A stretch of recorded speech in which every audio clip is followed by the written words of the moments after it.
Hi everybody, welcome to Stamping with Melva. Today I'm here to show you how I made this really pretty window card that features the Welcoming Window bundle from Stampin' Up.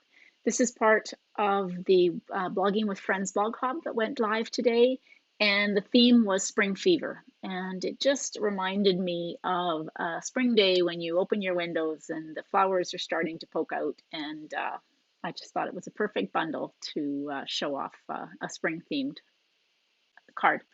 So let me switch over to my desktop and we'll get started.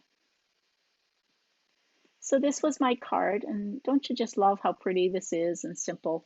A little bit fussy to put together, definitely, but just I love how it turned out. And then when you open it up, it's got the window inside and you can put your sentiment in there.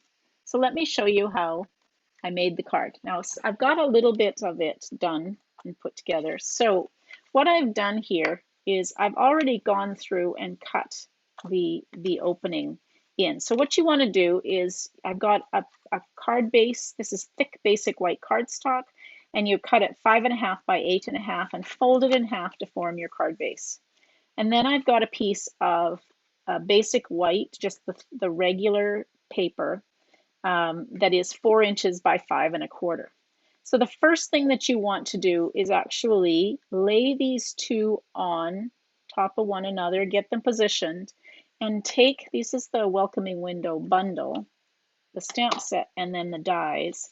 So then you want to take the window die and position it in the middle and cut through both of the layers. You may have to run this through 2 or 3 times because you're going through 2 layers of paper, and one of them is the thick basic white cardstock. So that's what I've done here.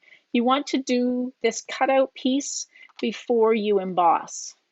So then I've taken my piece that has cut out and I have embossed it using, I think it's called brick and mortar embossing folder. So I just laid it in here. You want to do the embossing after you've got the cutting done. You will find that if you cut after you've embossed, you will flatten your embossing. So I always suggest that you cut first and emboss second. Okay, so we've got our card front, and I'm going to use dimensionals to pop up my brick piece onto the card front.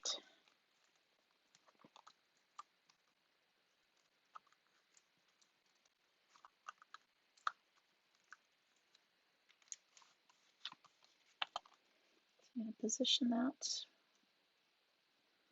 over top of the window. There we go. Okay. So then the piece that you've cut out, so this is the window piece that got cut out of here. You'll end up actually with 2 of these. What you want to do is I'm going to use some of the multi-purpose adhesive glue. So just a little bit, you don't need a lot.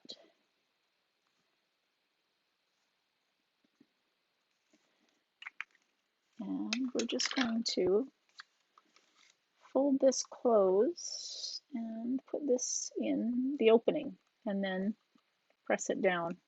That way it is in exactly, if you don't move it like I did, exactly the right spot. There we go. That's yeah. Okay. And then you can press it down. So now you've got the window on the inside. I've also gone ahead and cut out, so there are a number of pieces here from the dies. So this is the shutters. This is the shelf. What else did I cut out? Oh, I cut out some brackets, or this is the hardware that goes onto the shutters. I cut that out of basic white. These are out of smoky slate, and then I cut 2 of the little pots out of smoky slate. So I've gone ahead and cut these out from smoky slate, and we're going to use dimensionals on our shutters.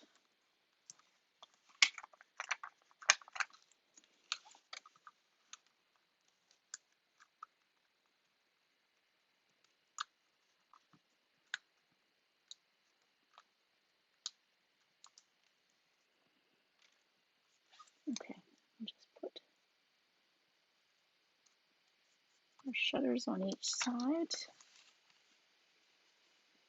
Get them so they're not lined up. There we go. Okay. Now the other thing is I've got the shelf that I'm going to use mini dimensionals on it because it's not very wide. So we don't want the dimensionals to show.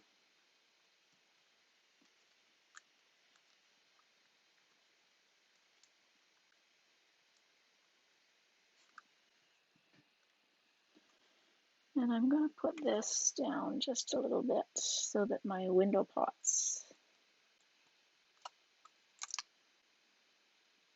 like that. Okay. And then I've got my two pots. So we'll put a dimensional on each of these. Just fits.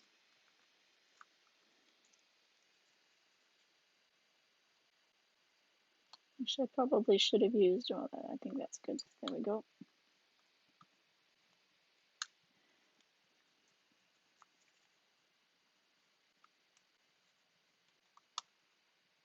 Okay, there's the pots. And then the last piece is I should have 4 of these, the hardware. And I'm going to use the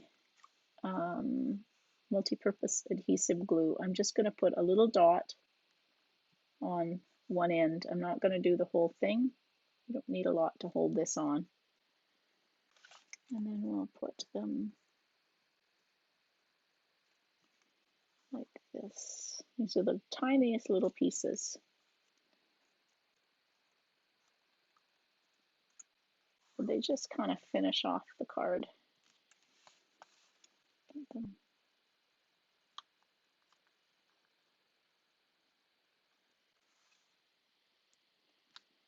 lined up.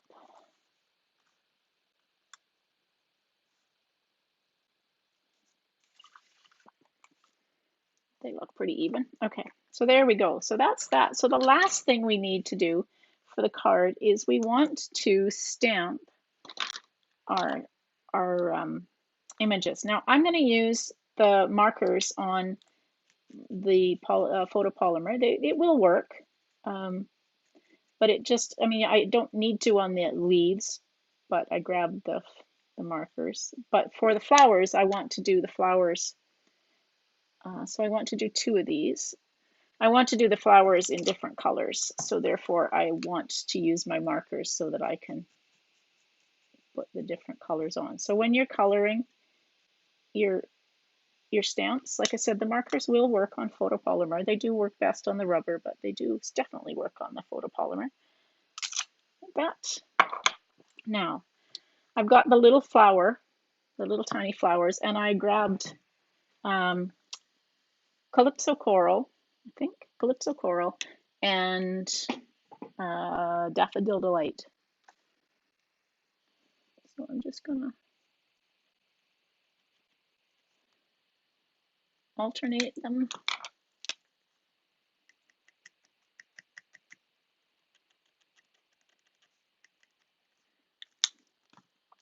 And figure out where they go. There we go. There are holes on this so that you can line up your flowers. There we go. And we'll do the same, oops, brush end on this. I just love coloring the stamps, and this technique is very cool, using the markers. You can't use your alcohol, the Stampin' blends, because it just dries way too quick. With these ones, I didn't huff on them because it's small enough, but if you've got a fairly large image, you will huff on it just to add a little bit of moisture to it. Now I'm just going to bring in my Stampin' Cut and Emboss machine, and we'll cut out these 2 last pieces.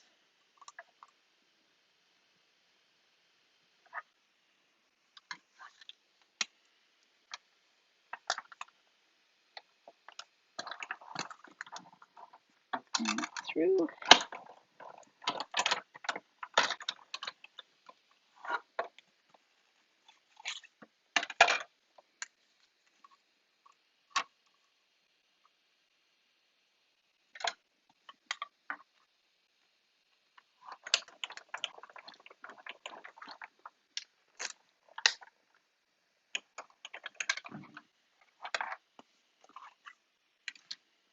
There we go.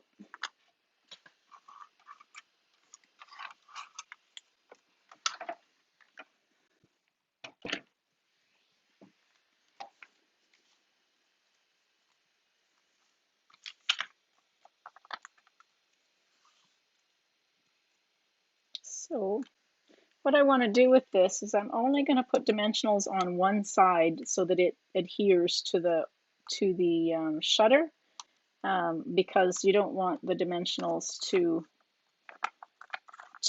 go and stick on the back of your card. So if you just put it on one side, oops, and I put it on the wrong side. I got my card upside down now. There we go. There we go.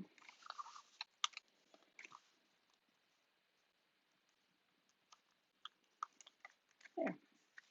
Now the last thing I did on my card that I made before is I used rhinestones and just put a rhinestone on each of the little brackets.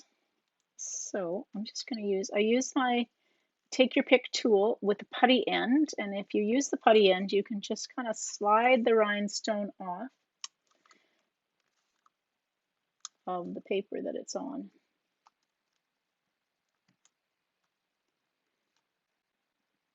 There. Now one trick is when you put your take your pick tool away, you may have noticed the putty end, sometimes when you go to take the cap off, it's already starting to come out. If you just loosen this off a little bit, so unscrew it a little bit so it's loose, and then put your cap on, it won't seal so tight. It seals so tightly that if you don't do that, the putty will come out. So just a tip on that. All right, so the last thing I need to do is take and stamp the welcome sentiment. So we'll use this one. And I've got smoky slate, so I'm just going to do tone on tone. So I'm just going to stamp my smoky slate that needs to be re-inked, I think. Down here. And I'm just going to take and fussy cut out. You could use a die or a punch if you wanted to, but I'm just going to take my paper snips and just cut it out.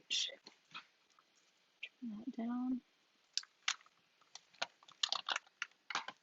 And again, out of dimensionals on this piece.